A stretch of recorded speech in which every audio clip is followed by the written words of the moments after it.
Hi, everybody. This is Kathy L. Murphy, the Pulpwood Queen, and I'm reporting live from my very Christmas decorated entertainment room office here in my little cabin in the woods, Murphy's Law. And I have a dear and old friend. I feel like we've been friends for some time now because I've been out to Bellingham twice, Washington, where you live, and you've toured me around, and we talk year round now. So, but you're here tonight because we have your latest book, and you're a prolific writer. But the research that you put into these books is amazing, and really what I want to touch on tonight. But first, here comes Robert Waltney. Let's get him on board. First, I want to talk about these things that you've been putting on the blog about your personal life. That picture of you in that little jacket was the most adorable thing in the world. And I think what's important when we have, hi Robert, when we have these live Zooms is that we get to know the story behind the story of the author. So tell us a little bit about your background and what you've been posting on our Pulpwood Queen Presents blog this week. Well, I first wanted to really let people know a little bit about me. I'm actually the daughter of Northwesterners. Both my mom grew up in Idaho, my dad grew up in Oregon, but they all met over cookies at the University of Michigan, Ann Arbor. And my dad was a physicist. So literally, I would say 7 months before Pearl Harbor, they came onto the campus and recruited every physicist they could grab. Oh my gosh. So my dad was in DC the summer of 41 because his specialty was magnetics. And they were taking care, the Germans were putting mines. People don't realize they're putting mines off of Long Island. I think there are also some down the Gulf of Mexico. But the main area the Germans wanted to block was all the commerce coming out of New York, because eventually they're going to support the Allies. So that's how I ended up being born in Washington, D.C. And I often wondered if I got conceived possibly VE Day, because my mom was down in Lafayette Square the night that the Germans surrendered. So I was born, I think, 9 months later in February. Oh my God. At least that's what I think. But anyway, so that's where I grew up. I lived in Washington, D.C. I have memories of going down to the cherry blossoms along the tidal pools. We would go out to the national park, which is the National Zoo, and that's in Virginia. And I have good memories. I went there all the way through first grade. And that little jacket I'm wearing, I think it was actually my brother's, my big brother. Oh, wow. So he was born in 42, I was born in 46, so I'm getting up there. But we used to go out to this farm. So now it's just all houses, it's all apartments, but I believe it was Fairfax. I don't think it's as far down as Alexandria, but my parents they always had good friends that were older than them. I think that's a wise thing to do in your life. If you're an older person, you cultivate young people. So that was their philosophy. So Percy and Betty Hoskin were really good friends. So they had trees on their farm. And the one thing I also remember, that picture, I think I had a runny nose actually. But the thing I remember, they had kind of like a little cabin, and they had a bearskin rug. So this is the eyes of a 3 and 4-year-old, 5-year-old, with that green felt around, as a black bear. And then they also had 2 black cats that scratched. And I always got scratched by the cat. So those are my memories. But this is what's so interesting about life, because, later on, I wrote about the Civilian Conservation Corps and Tree Soldier. Well, many years later, my mom told you, did you know that Percy was head of education in all of the Pacific Northwest? And they actually had started off at a camp in Idaho, I think. So life is just so weird. It's like these little sparks, that happen. So when I was going into 2nd grade, my dad got a job with Westinghouse. He left Naval Research, Naval Ordnance, which he had been with since the beginning of the war. And we moved to Pittsburgh. And I have fun memories of Pittsburgh because we had first time my parents really owned a big house. It had a 3rd floor with the stairway went up. So my big brother was up there with his HO set. And it was the charming place for a young kid because he was in 6th grade when we moved into that house. The basement, you could ride your bike around the furnace, and we had an alley. And so we were always playing stickball and stuff like that in the alleys. And just across the alley was this open field. There's a house there now, but that was the neighborhood snow sledding place. You'd go out there until your fingers fell off, you know, and then getting into a hot tub and just about died because it killed you because you're so frozen. So I have really good memories there. And during that time also, I got picked in 5th grade to do a program at Carnegie Museum. So they had this program called the Tanashanners. I don't know if it's still around, but they picked 2 kids out of every 5th grade class in all the greater Pittsburgh area. So on Saturday mornings, and this is so weird, again, you know, today or so, don't put your kid on a bus. But back then I took the bus. I went downtown, Carnegie Hall. I was out there. I took the 721 bus so I could be there at 8 o'clock in the morning when they opened the doors. Wow. And we would have lectures. We would draw with notes and stuff and pencil. On the other side, we had crayons. We could draw what the theme was. And you got picked to be up on the stage one time. And I have to say, some of these things, these story elements that have come into my stories, is that one year, I think it was, so went 5th grade, 6th grade, 7th grade. And then in 8th grade, you got picked, narrowed down into another program. But they had these guys come from the Southwest, and they were Hopi dancers with snakes. They danced with rattlesnakes, the whole 9 yards. And I think that was the beginning of my interest in cowboys and Indians. I was so fascinated with that culture. And my grandfather, who had lived in Oregon, he was a professor of zoology and taught at Oregon State. But he found out that I liked Indians. So he started sending me these amazing books, some from the 1870s. He said, I want you to know about the real people. And he is the one who is the son of my Civil War ancestor, who was the Union surgeon at the Battle of Gettysburg. So I think that is another part of my story, is that I was always surrounded by family history. And I think one thing about writing historical fiction is that you get curious. Yeah. You know, what if it was this way? Or listening to some of my Nana's stories.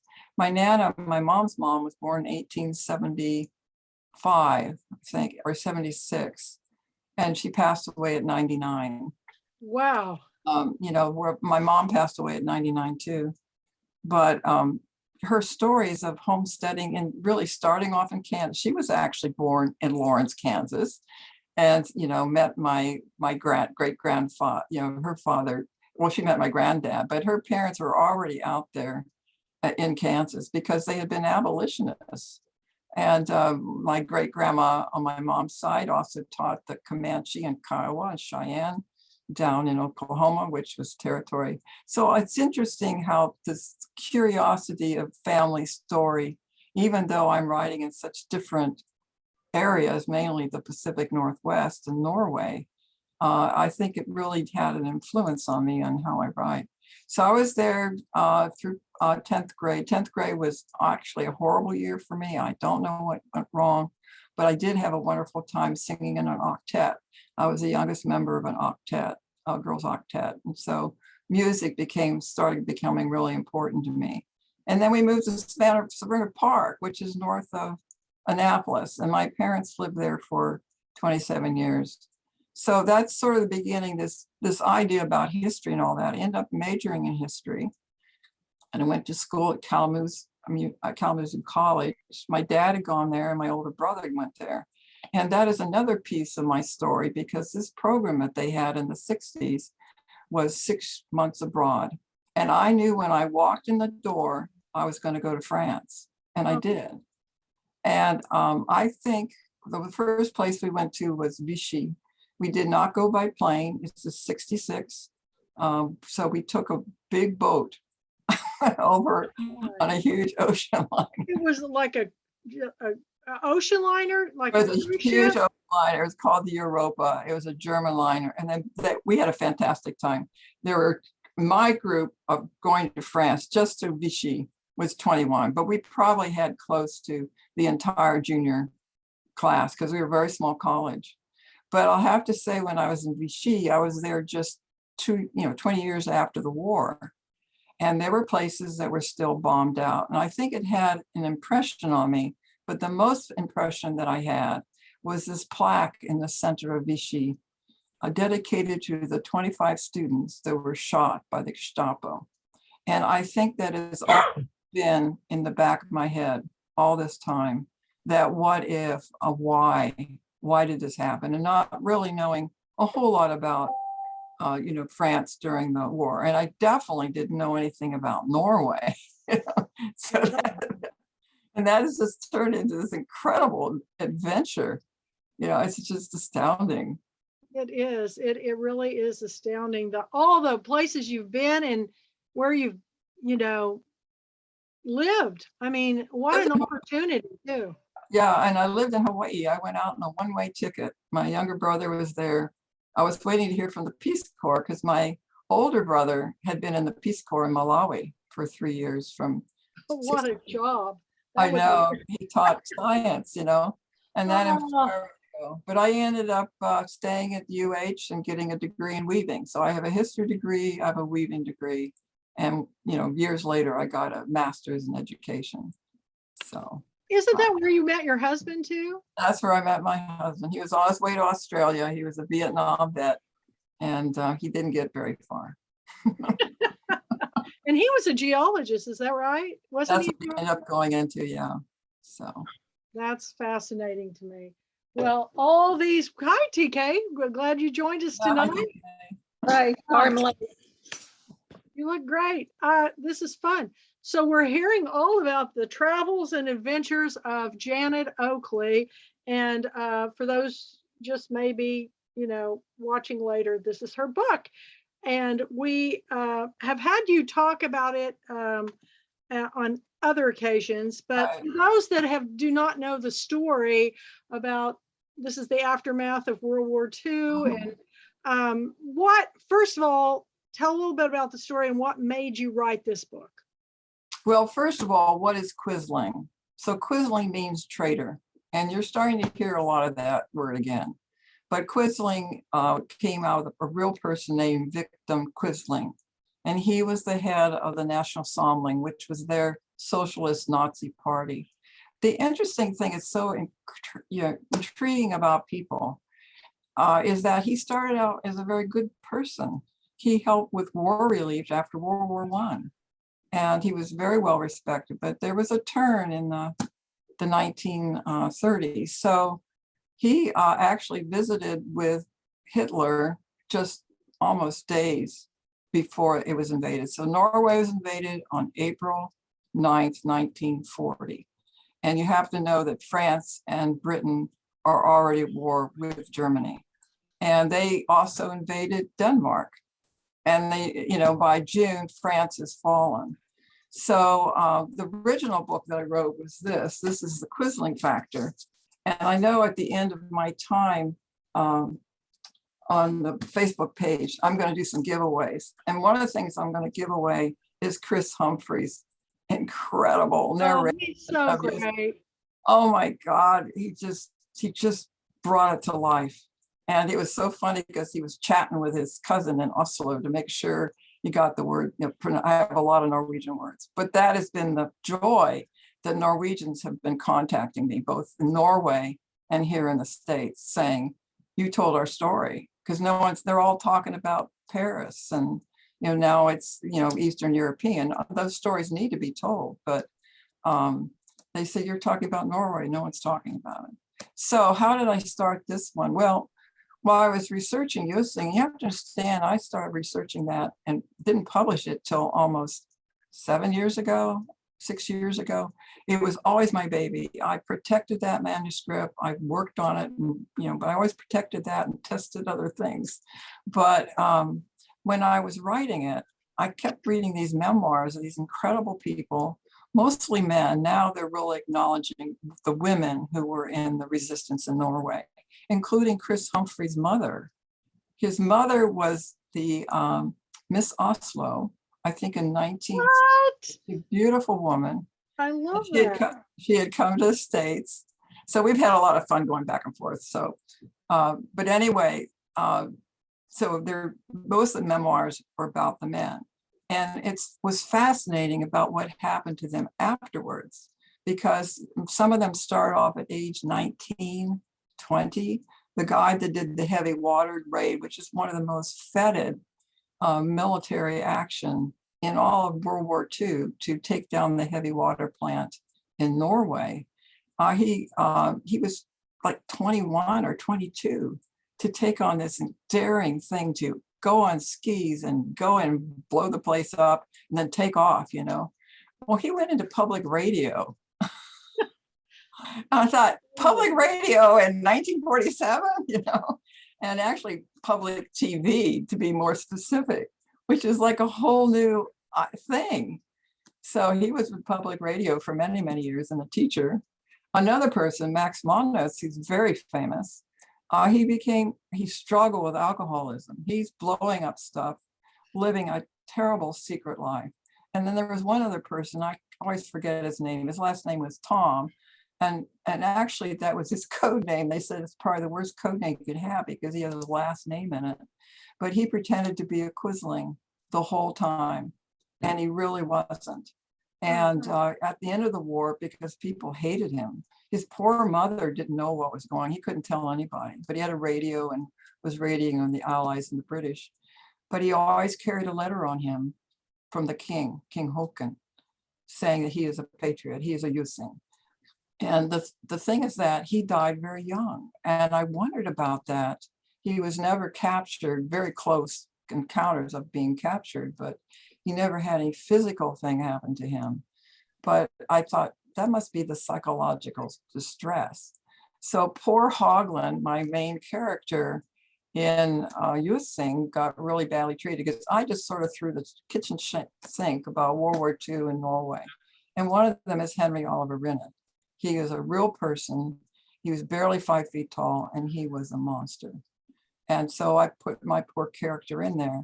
So to get going on this, I decided, well, what happened to them? And, you know, how do you, reading the real memoirs of people about how they cope with the aftermath. One of my friends, Tori Egan, I met him 22 years ago on a chat, but you barely had the internet, but it was World War II in Norway. So, and he was posting pictures. He started collecting photographs taken by German soldiers.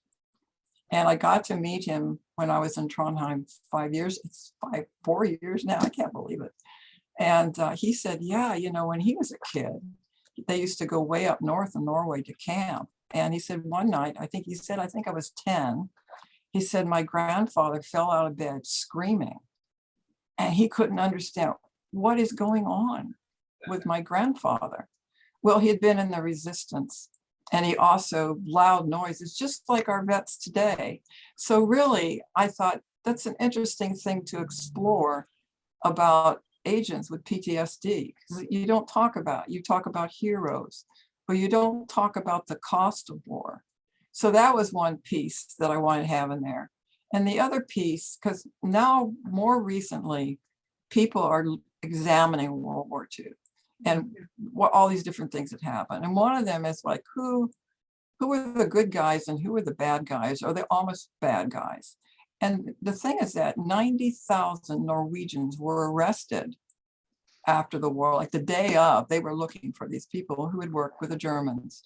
About 30,000 came to trial and were sentenced. And then 27 were put to death, which was including Rinnan and 13 of his people. They were monsters.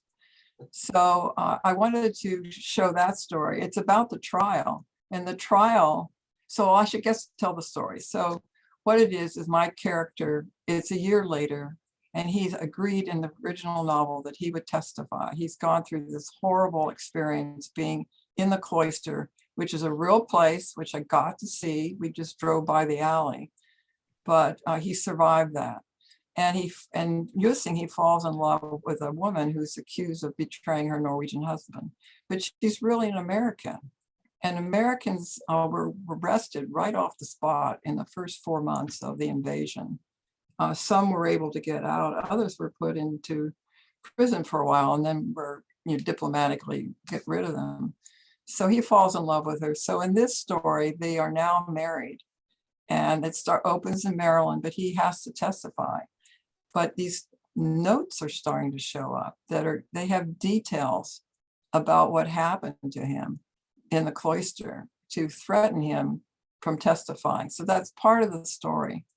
The other, and how we resolve that, and how and one of the bad guys he's fictional, but I have him with Renan. He ends up breaking out of jail. That was an interesting conversation with friends in Norway, trying to figure out, well, because I'm looking at historic pictures, how would I break out of this? And this would probably be funny for you, TK.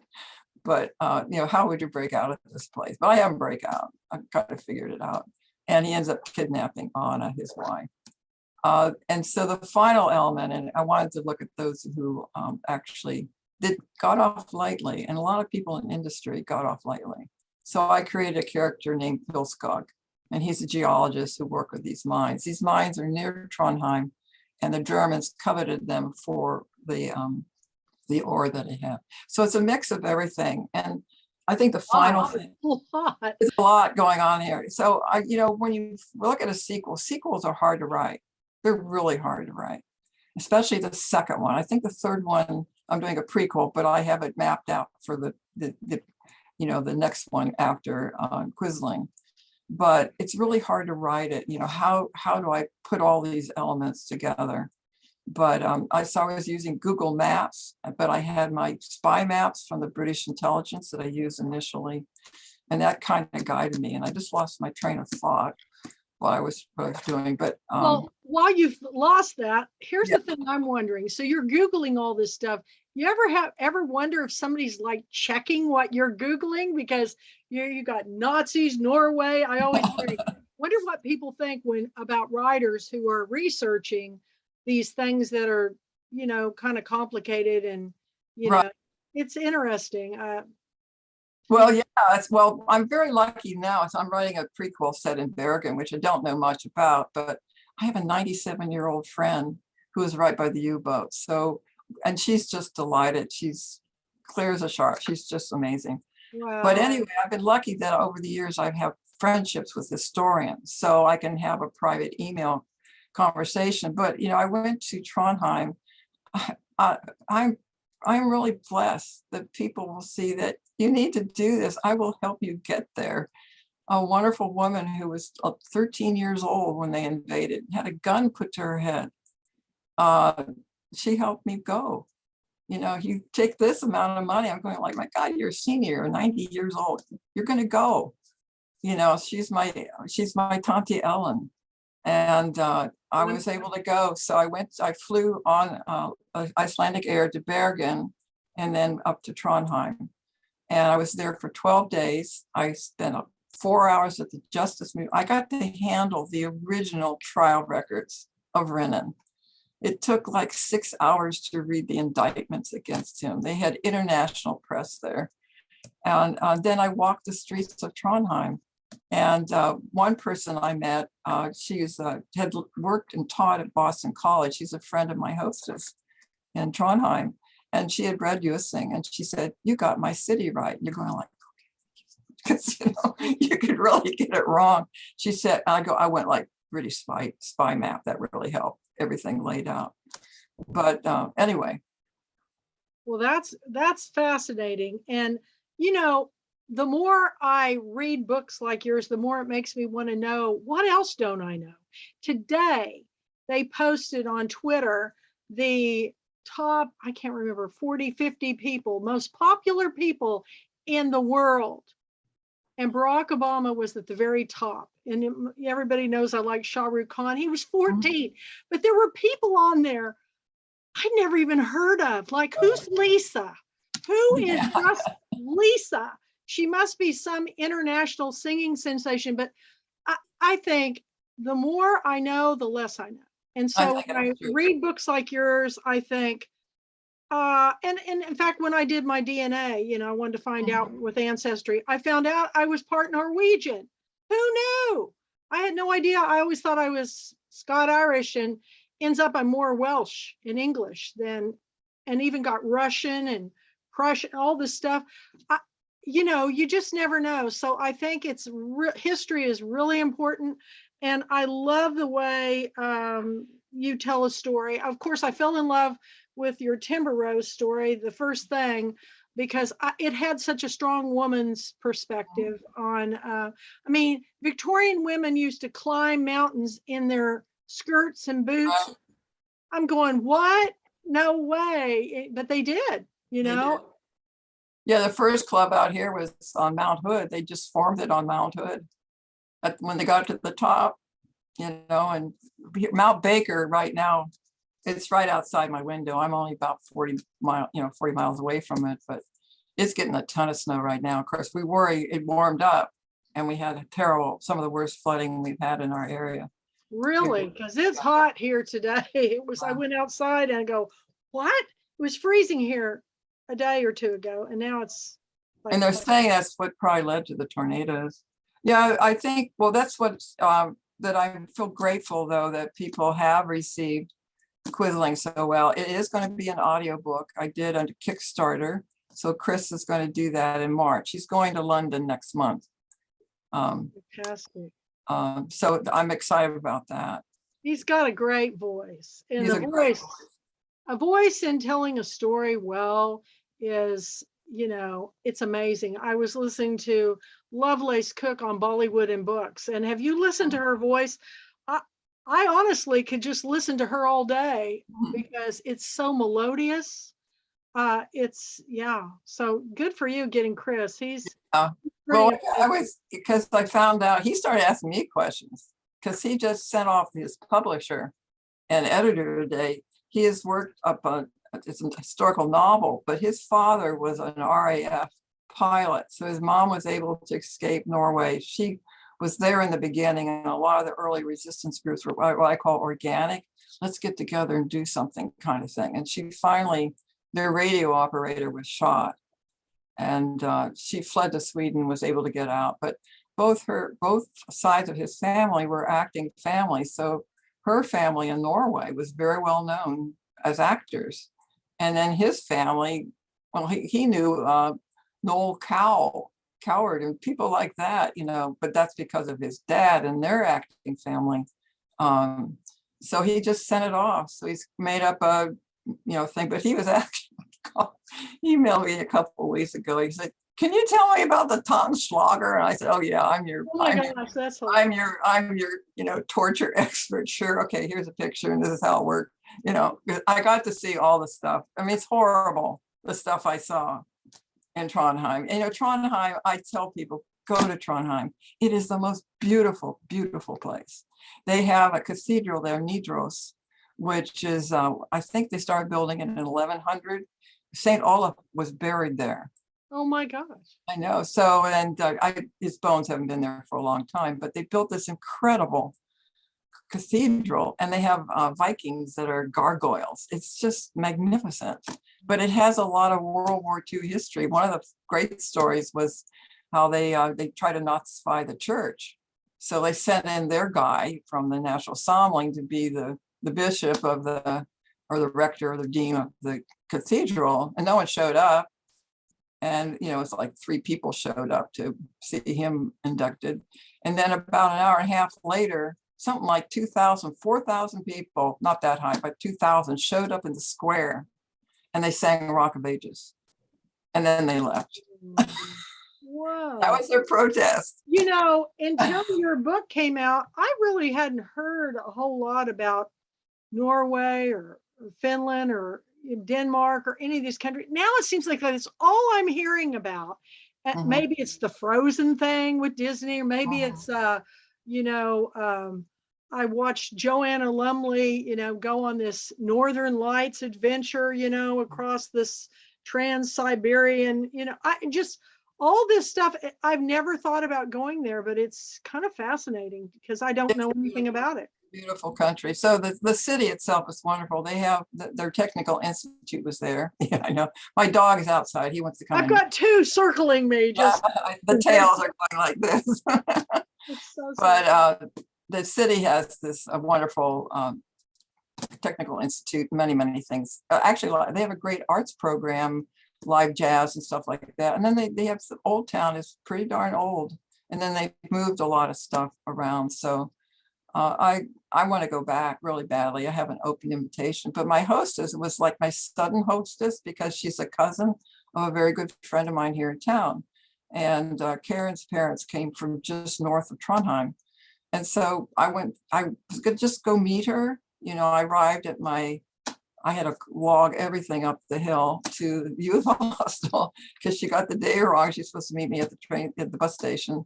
But she showed up about an hour later, just mortified that she had forgotten the thing right. So we met the next day. And in a couple of days, I just meet her down at Nidaros. I could walk through this incredible old town with cobble streets right along the river. And then you go over this bridge to get into where the cathedral is. And then the third day, she said, "You're coming home."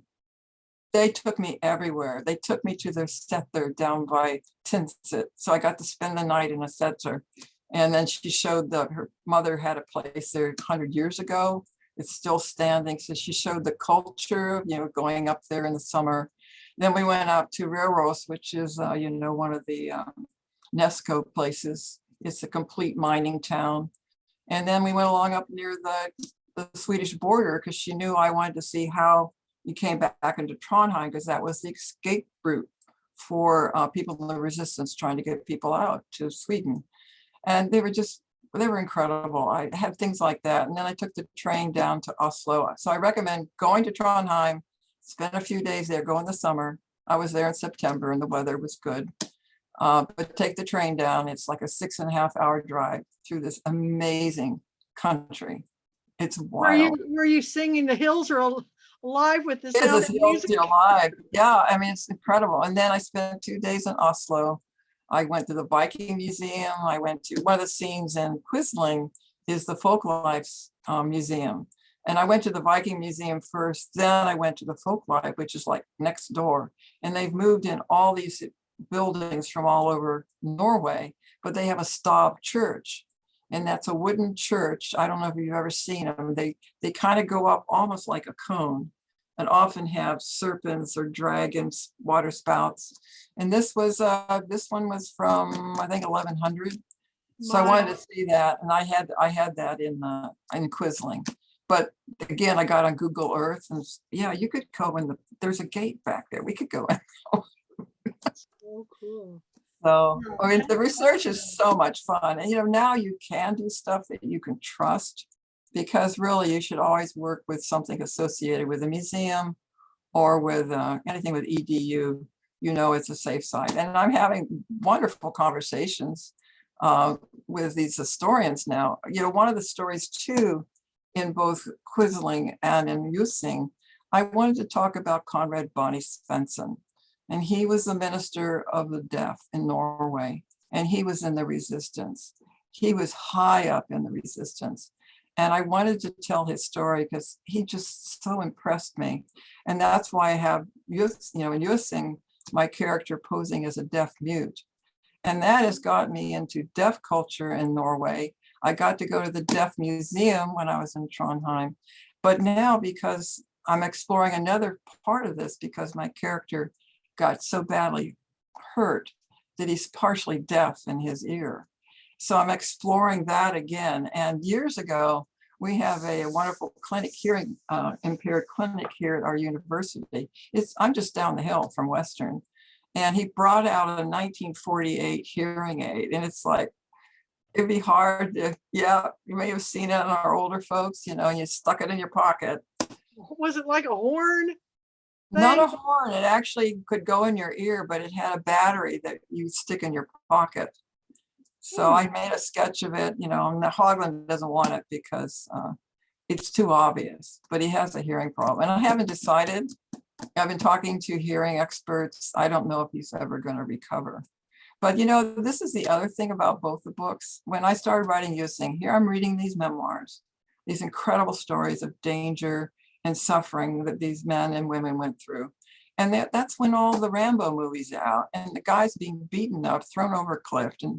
And that's not real life. I said, I made the decision that I'm going to make some hard decisions about torture, about the mistreatment of people.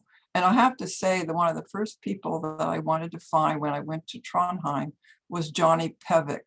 He was Norwegian descent. He actually had moved to the United States when he was a kid, but he volunteered to go back and be trained as an agent. And he was captured. He was killed by Renan.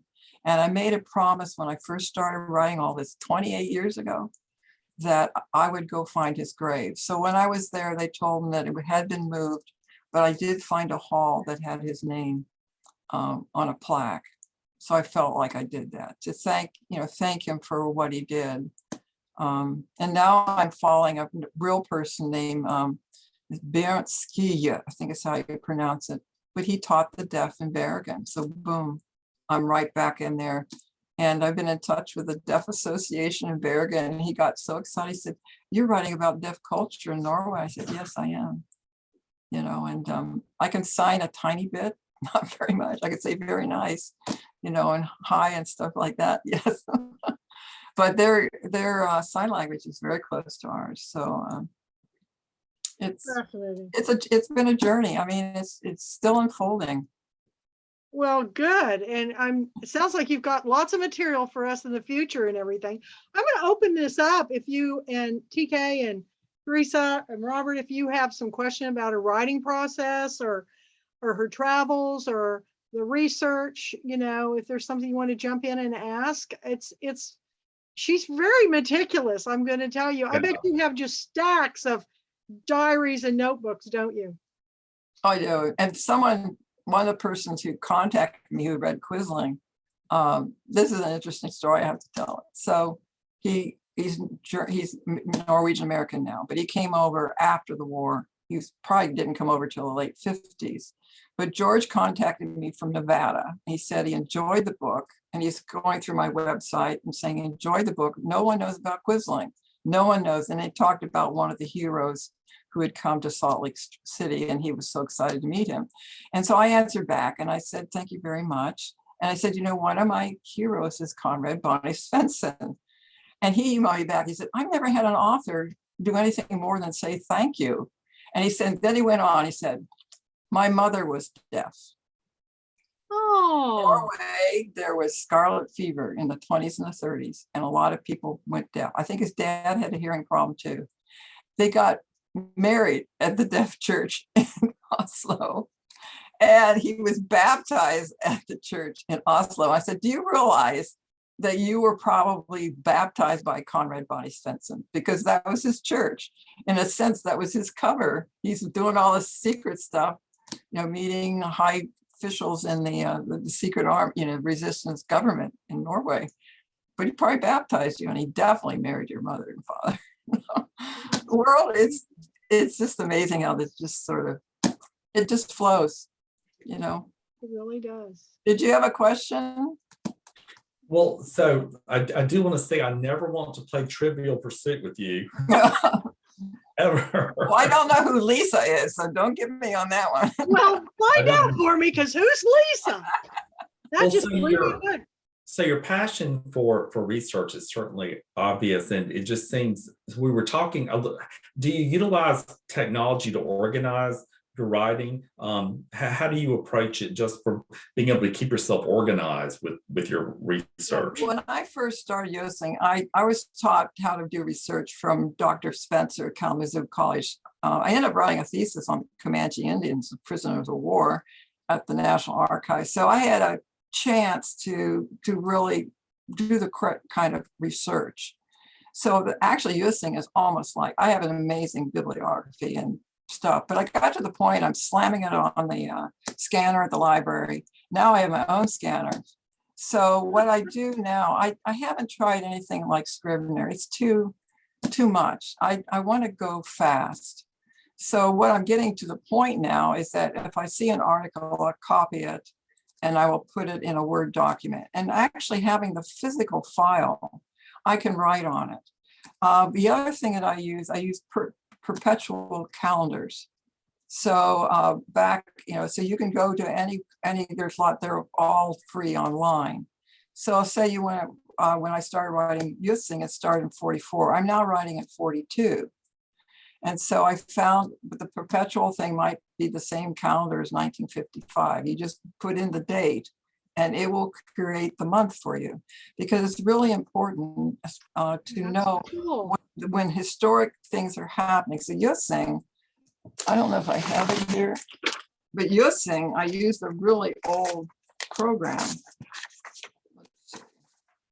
I've seen that in books where authors have, as they start Yeah. a story and they go, this was the same year that JFK Yeah, died, and this right. and Wrigley Gum did this, and I'm thinking, how do they find this stuff out? And so they give you a monthly, Well, you like, can download it. So this was a really funky program, but I liked it because I could put visuals on it. But like I have on here capitulation, but I have on the 6th that's when Brennan escapes. So I have the real stuff that's happening. And then I have what my character's doing. And some months are so busy, I can't, get it all in the little square. But like right now, so I have like notes on the side, but I'm doing that with 1942. 1942 was a very difficult year in the resistance. Again, they were all this organic groups and they're falling apart. So that's the other thing that I do. And then I still like the physical stuff. So I have files of things I've downloaded. I'll also save it. And the other thing that's really wacky is now I'm reading articles and they're coming from museums, they're coming from sites that are important. And I use Google Translate because I'm getting much better at reading Norwegian. wow. And I'm watching a lot of Norwegian films on Netflix. Oh my God, you sound like me and my films in Shows and India. stuff, when they go hard to bra, oh, I know what he said, or he said bra. I'm hearing it better. If I hear a native speak it, it's just like that. But anyway, I'll do Google Translate and take the article into that. So actually, one of the most interesting, I was invited to talk to. I'm a daughter of Norway member, but I'm also a Sons of Norway member out of Washington, D.C. And that's an amazing group because the embassy is there. So they have amazing people come. We had a discussion, when was it? I guess that was last spring, about Atlantic Crossing, which was on PBS. I don't know if you've seen that, but it's about the life of Princess Martha, who escaped from Norway and raised her kids in Maryland. You have to go watch it. It's on PBS? It's on PBS. I love PBS. Yeah, so I was invited to be on with other historians. And one historian from Ulsan talking about, is this true, the stuff that's in the story and the stuff that's real. And then they had Jürgen, what's his last name? But Jürgen lives in New York. And his father was on the Shetland bus, but after the war, he also guarded the crown prince, who later became the king of Norway. So, and then they asked me to come in and, hey, let's chat about, fiction. What do you decide to do? So that's the other piece too, is that you have all this great stuff. And I love what Diana Gabaldon says, I have all this stuff and now I'm going to kill you with it. But really you have to let it go. And so you have to decide, it has to suit the story. So I organize using the calendar is really, really helpful. Because you have these things that are happening, like this, what I'm writing right now, it's a teacher strike in Norway. And it's also the beginning of the horrible televogue. Televogue is I have the poem in the front of Quisling. Televogue was the #1, probably the worst war crime in Norway that the Germans did. They razed this little town, this little village. And it's affected so many people. It's sort of just briefly talked about in using the effect, and then in Quisling, it's coming back. In fact, the family that's in the Harlesons, that's in both Using and Quisling, and I had to have him go back and talk to that family, the surviving members of that family, because one of the things that was so intriguing is that very famous resistance worker, a lot of people hated him. because they lost their jobs, because they blew up, and it's this odd thing. A hero is not always loved until many years later. So the physical and psychological effect on a character. So my character had to go back there, and that was emotional writing that scene, because it was hard on him, but a lot of people, this happened, they had to do things that, that hurt people. So, but that's how I organized it. I don't use organized things. I do keep files online too, articles, but even if it's in the cloud, you can always just lose it. And I don't want to lose my research. So I even have a little booklet now with all the research people I've been talking to, because I could have it, but I print out the addresses and I have it in a file. So, because I think, who knows? But that's how I do it. All your research could go to a library someday or something. Well, I plan to do that. I have a lot of stuff on like the Civilian Conservation Corps, and we do have something started here a couple of years ago. A couple who were in the Corps, and they have a file. We have an archives nearby, state archives. So I'm planning to make an appointment to take that there to them. And who knows? I could give this to the Sons of Norway or whatever I have, But it's been such an incredible journey, but it's also been a privilege because people say, you're telling our story, because no one's telling our story.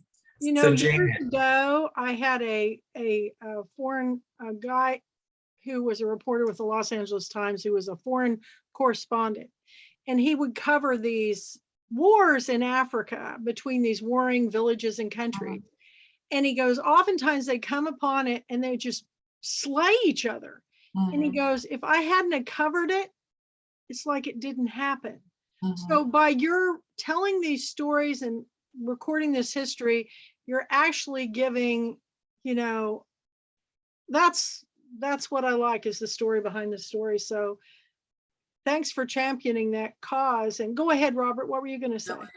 So you're so meticulous, Janet, in your research, and there's certain readers out there who like to have those "I gotcha" moments. Have you ever had a reader disagree or question the way that you approach a certain topic in your novels? I think I've been lucky because most of it is like, I didn't know that. In fact, Norwegians did not know about Televogue. And now I'll post it. I think I'll post it on the next day or two on the PIX site. But I'm the kind of person who's like, well, let's just try this. So I was on Twitter and I started following this thing called World War II TV. It's with a 2. It's a wonderful gentleman he lives in Normandy, but he's UK.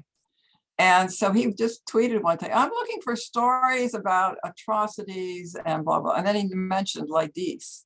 Well, Lydis was this horrible thing that the Germans did. Just wiped out, just murdered everybody, wiped the town out. So I said, well, do you know about the Lydis of the North? And he answered back, no. And the next thing I knew, I was booked for July 19th. I was scared to death because they have international historians on there. But I put together a PowerPoint. And that's where coming to getting help with Norwegian. I sing in the Watkin Chorale, and one of my incredible soprano, she's Norwegian. So I had gotten this book that George in Nevada sent me on Televogue. And there was such important information in that. We sat down outside with masks on and she translated it for me. Because some of it I was getting, I understood some of it.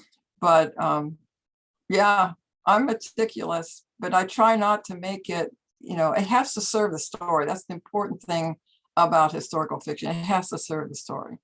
So Janet, go ahead. One thing I know about Janet is that if you have a story, she's going to know some little faction of trivia, historical trivia that nobody, and you just go, I'm just amazed at where you must have a file. Part of it's in my head, but I'm getting worried about my head as I get older. No, I have files. I have files all around me. I mean, this is a mess right here, but some of it is, stuff that I'm Oh no, oh no. You think that's a mess? Look at all my little Pulpwood Queen stuff I've got piled up here that I've got in from Mandy. Your place looks like it's very organized, doesn't it? Well, here, I'm not gonna lift it. It's pretty bad back there. I've got something on the loom. In fact, I had to clear off the desk because I've got stuff laying around here. So I'm starting to weave again. So I'm working on a surprise scarf for someone, and it's coming along. I'll get it to her. I started it 2 years ago, and then COVID hit, and I never got it to her. So, but COVID has been a big. going to say, Robert, you had something you're going to ask. So you talked a little bit about your musical background. How do you use it? Do you incorporate music in any way into your writing process? I haven't so far, but I grew up, my mom was a very gifted pianist. My dad had a beautiful bass voice. She had a beautiful soprano voice. So I grew up with music all around me. In fact, in Pittsburgh, it's very interesting how musical physicists are. And this group from my dad's lab, they would come to the house and play a quartet in my living room. And and I think in 10th grade, that's when I got into tried out for the octet, which was a big surprise to me because I just started singing. And my next year, when I moved down to Maryland for a French class, a friend and I sang folk songs and that was it. All of a sudden I'm singing with the Chesapeake Bay Boys. I mean, crazy. So it really was. And then I sang had a concert choir that toured all over the Midwest, and we went to New England one time from Kalamazoo College, but I hadn't really sung at all until I tried out for the chorale. And it was the year after Rolf died, and you're kind of finding yourself, and I was surprised I got accepted. What used to be a second, but I'm an alto, and my voice keeps dropping. So, but we just did a concert. We did our first in-person concert in 20 months. Outside on Sunday, we sang beautiful Christmas music, and it was wonderful. We sang with masks. We're all vaxxed, but we sang. It was amazing the sound that came out of our masks. But yeah, it hasn't really shown up in. Although Hollywood's mother is in the story is a pianist, and that's how he meets one of his big brother is Lars. So I seem to have brothers a lot in my books, not necessarily sisters. I don't have any sisters, but I seem to have populated brothers in my novels. And it might be because of my big brother. I mean, I adore him. But anyway, in that particular one, they meet in Bergen because Bergen, before the war, used to have a big musical festival there because that's where Grieg is from. And what I'm writing right now is that during 42, you weren't allowed to play any musician like that. So his mother is secretly doing it on the sly and hiding her music so it won't be confiscated. Because you were very deeply censored. No American books, no English books, UK, and certain topics were totally forbidden. So as we're getting close to wrapping up and everything, is there any Norwegian you can teach us before we depart tonight? Can you tell us, do you know how to say hello or? Well, it's really interesting. When you go into a store, you should say, hey, hey. It's H-E-I. H-E-I. It's like our hey. And it makes me wonder, like, is that from, immigrants going to North Dakota bringing hay? But you go, hey, hey. And the other thing you say is ha de bra. That means ha de bra. Ha de bra. Bra means fine. So har is H-I-R, de, hard de bra, hard de bra. So when you leave a place, you go hard de bra.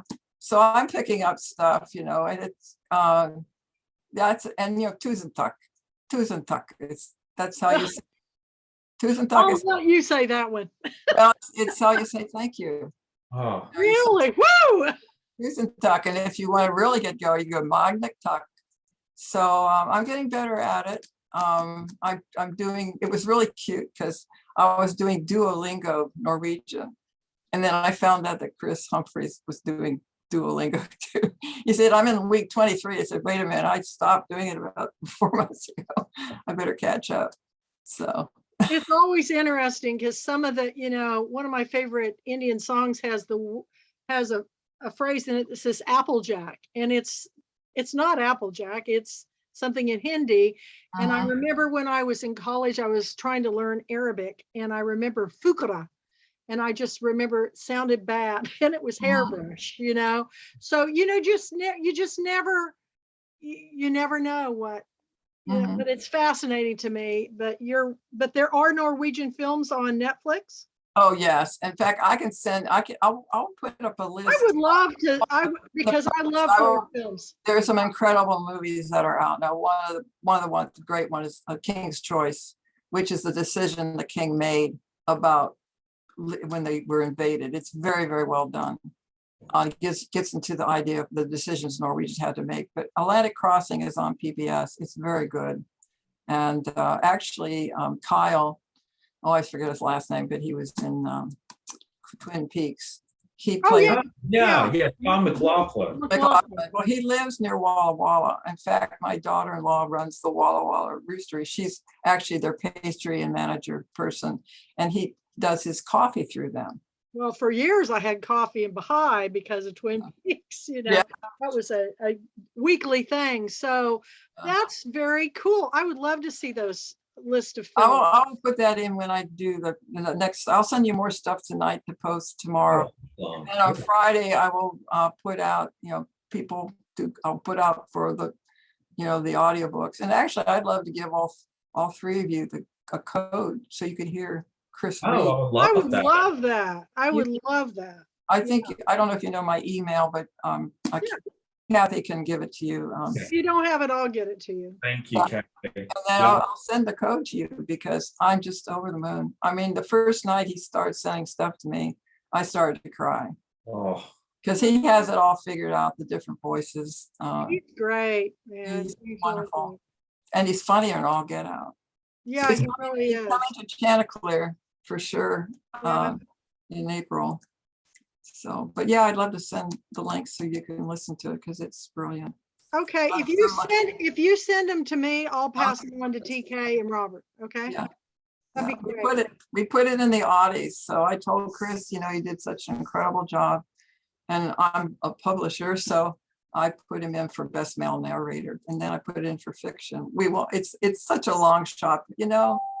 I've been doing long shots for quite a while. And like Kathy, you're such an inspiration to me, truly, really. And I just, I have a lot of interests, and I am fascinated with the story behind the story. And I try to pick such a wide variety of books because, it's, people try to pigeonhole the Pulpwood Queens into Southern queenly, Southern belle books. And I want to say, stop, because we've got Robert's book coming up in February. We've got TK's book coming up on the civil rights, I really want people to read, because if you don't read, you're just stupid.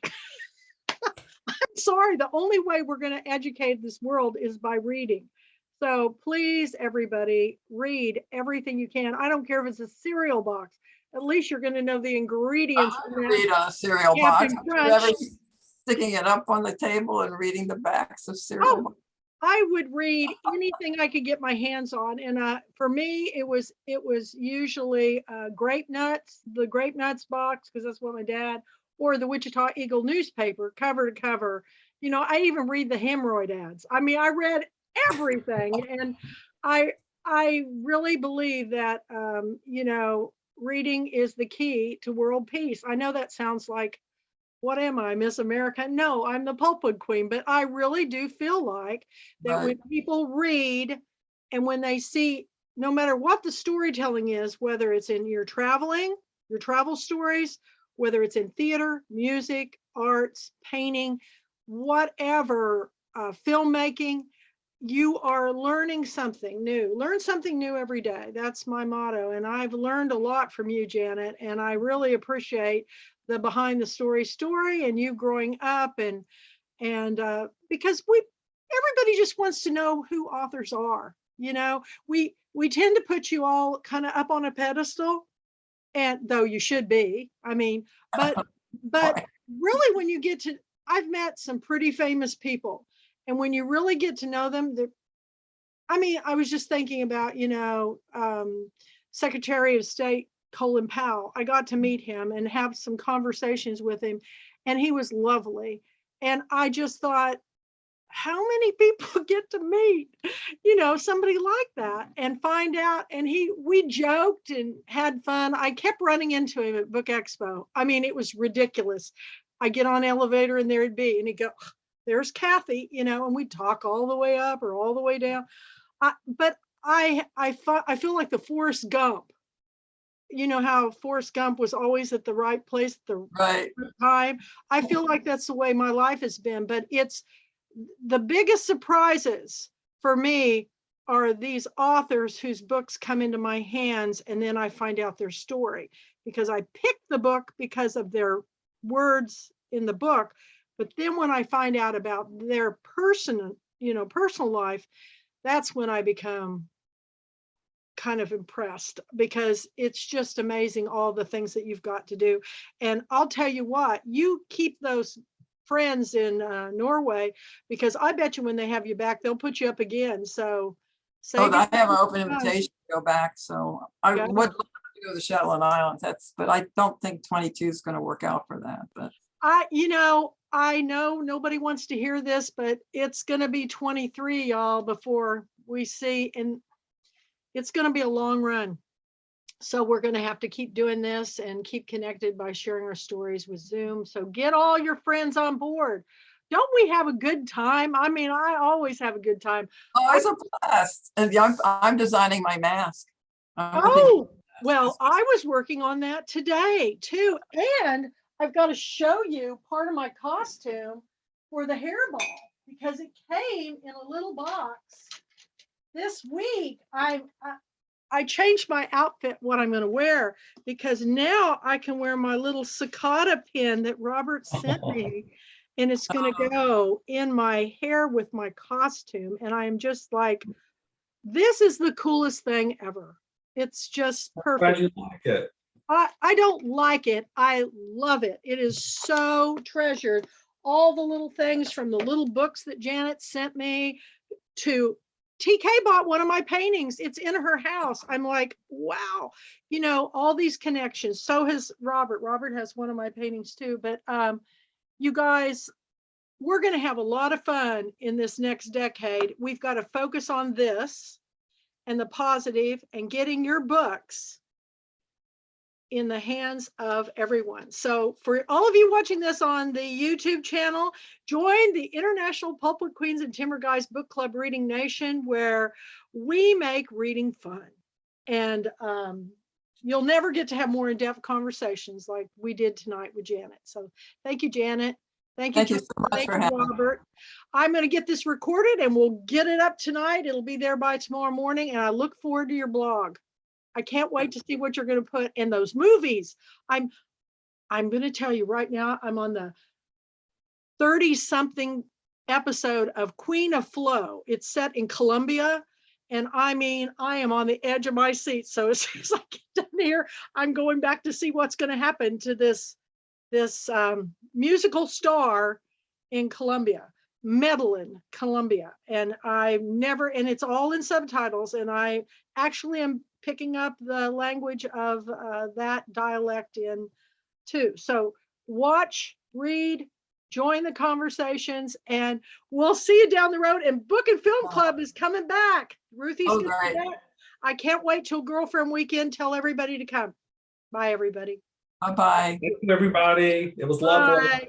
Love you. Hi, Debra. Hog the bra. Oh, that's